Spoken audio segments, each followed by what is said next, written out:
No hay ni una pizca de pureza en esa forma engreída. Puede que sea alguien arrogante de mi orgullo como príncipe Saiyajin.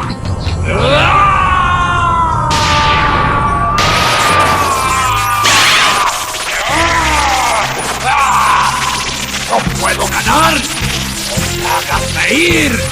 ¡Yo te derrotaré a mi manera, Jiren! ¡Como lo haría un príncipe! ¡Eres increíble, Vegeta! ¿Subir tu ki hasta este poder?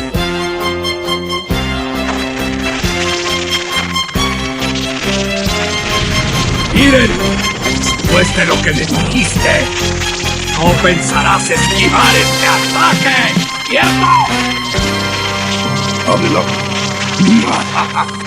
¡Esplendor final!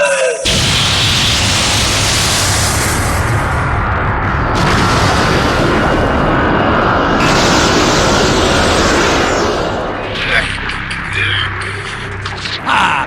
¡Te lo dije! Los Saiyajin somos los más fuertes del universo. ¡Vegeta!